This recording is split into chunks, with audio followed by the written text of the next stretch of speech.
In this video I'm going to compare the P&O cruise ship Arvia with the MSC ship Virtuosa and tell you which is best so that you can make an informed choice when booking your holiday. So let's get straight into it.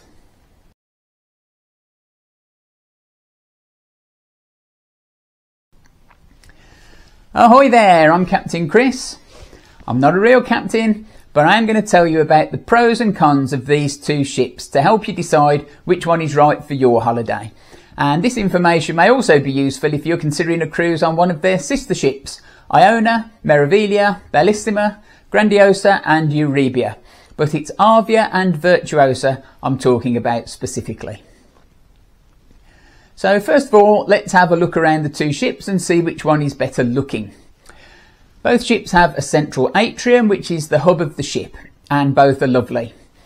I would say that the atrium on Virtuosa is the more shiny and sparkly of the two though. It has an amazing sparkly staircase, which is really eye-catching, but on Arvia they sometimes have performances in the atrium by acrobats who dangle from the ceiling by ropes. Our cabin on each was pretty much identical, as you can see here, so there's not much to choose between these. And the balconies were more or less the same too. Both were very comfortable rooms and were similarly well equipped. The one on Virtuosa had a mini bar to try and tempt you, whereas on Arvia there was a fridge for you to put your own drinks in. MSC don't let you take any drinks on board with you. Virtuosa has a glass lift which travels up and down on each side of the ship with great views out. But Arvia has more lifts in total, which may reduce waiting time. At the top of the ships there is a swimming pool area. Arvia's is under a retractable glass roof which can be closed in bad weather, whereas Virtuosa's had no such roof, and sometimes activities that were planned there had to be cancelled or moved to an alternative venue if the weather wasn't ideal, which was a shame. But what Virtuosa does have is a second indoor pool under a glass roof and heated to a tropical temperature, so you can use the pool there in any weather. The thing that sets Virtuosa apart though is the Galleria Virtuosa. This is a long street, almost 100 metres long, along which there is a selection of shops, bars and restaurants, and they're under this incredible LED ceiling which shows constantly changing displays and effects. It's impossible to ignore or forget, you never get tired of looking at it, and it's a really impressive standout feature. Incidentally, I've made videos of a full detailed tour of both of these ships, so check those out later if you want to see more. Overall, I'd say that Arvia is a little more traditional and Virtuosa is a bit more blingy, so it depends really on what you like more, but for me that LED ceiling is the clincher. I loved it. Next to the food. Now, it's not really possible for me to tell you which ship served the nicest food because food is obviously a matter of personal taste. What's delicious to me may be horrible to you, but there are things I can tell you about the dining experience that might help you make up your own mind about which ship would suit you best. On Virtuosa, the four main restaurants all serve the same menu and have set dining times. If you pay extra for the Aurea level of fare, you dine in a different restaurant with flexible dining times. But if you don't pay that extra fare, it's the main restaurants for you or the buffet. On Arvia, there is no set time dining. Instead, everyone is on what they call freedom dining at no extra cost. This should mean you can turn up any time you like for dinner and be seated. But in reality, it's just not possible to seat everyone if they all turn up at once. So you end up having to either take a paging device which buzzes when your table is available, or join a virtual queue using your phone. There can be long delays at peak times. The trick is to join the queue ahead of when you actually want to dine, so you don't really have the freedom you might have expected. With the set dining times on Virtuosa, there's no flexibility, but at least you have a table guaranteed to be available when your allotted time comes. And with fixed time dining, you dine in the same restaurant, at the same table, at the same time, every night, unless you book a speciality restaurant or use the buffet. However, on Arvia, there are other restaurants available to you, apart from the main restaurants and the buffet, at no extra cost. The Olive Grove serves delicious food in a Mediterranean style, and its menu changes weekly. 6th Street Diner is a modern retro American style diner serving burgers and ribs and plenty more besides. The Keys has 3 venues within it. Hook, Line and Vinegar serves fish and chips. There's an Asian fusion option, and there's your Sunday roast type food also, all wrapped up in a giant Yorkshire pudding. Finally, up by the swimming pool there is Taste 360, which serves pizza, burgers and hot dogs. All these venues are included in your fare, giving you a lot more choice on Arvia than you get on Virtuosa, without paying anything extra on top of your fare. Both chips have a number of other restaurants you can use which come at an extra charge.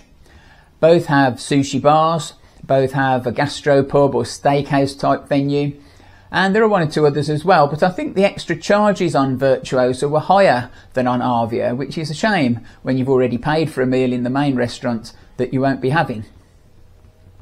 Obviously you don't have to go to these extra cost restaurants, but on Virtuosa you'll be quite limited if you don't, whereas there's a few more free options on Arvia. The buffets on both ships are huge and wonderful.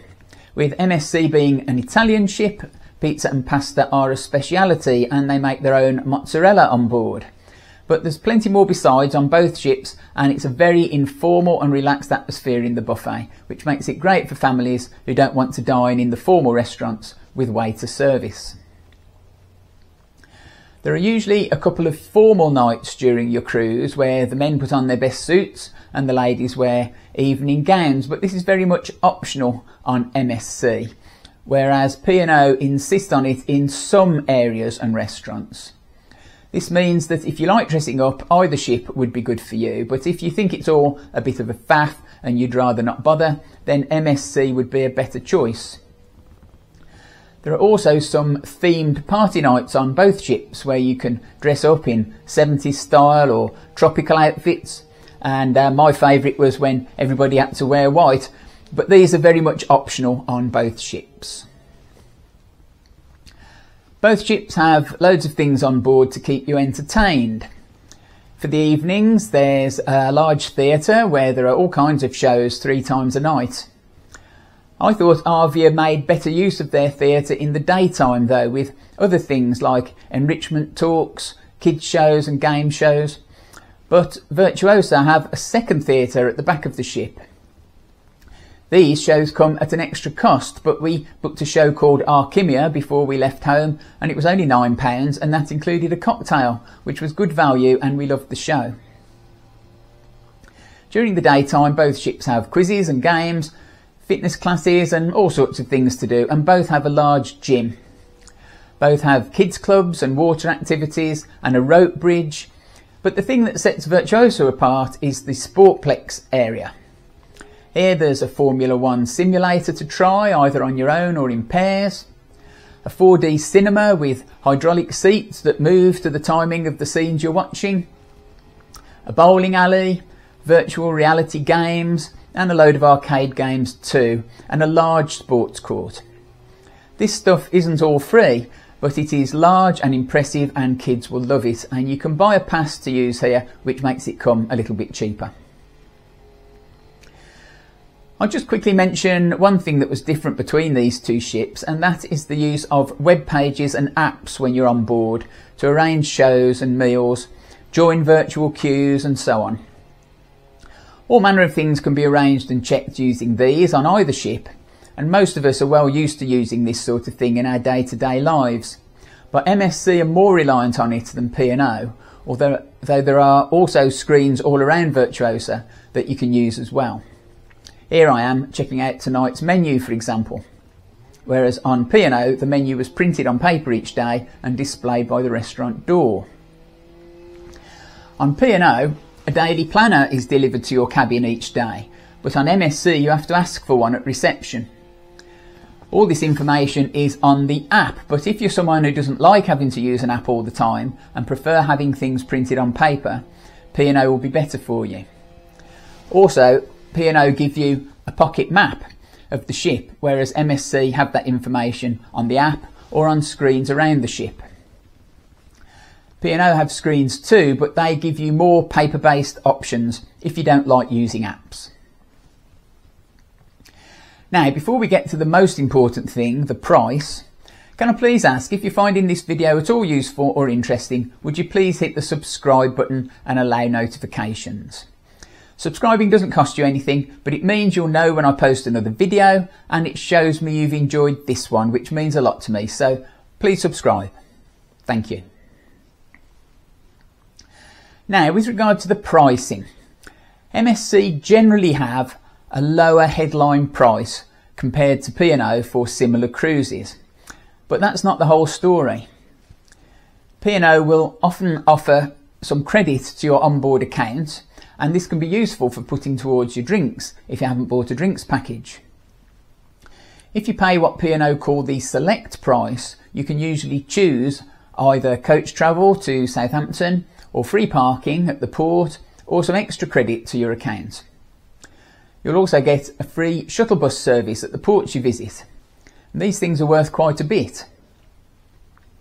I thought MSC's onboard prices were generally higher than P&O's for drinks and speciality dining.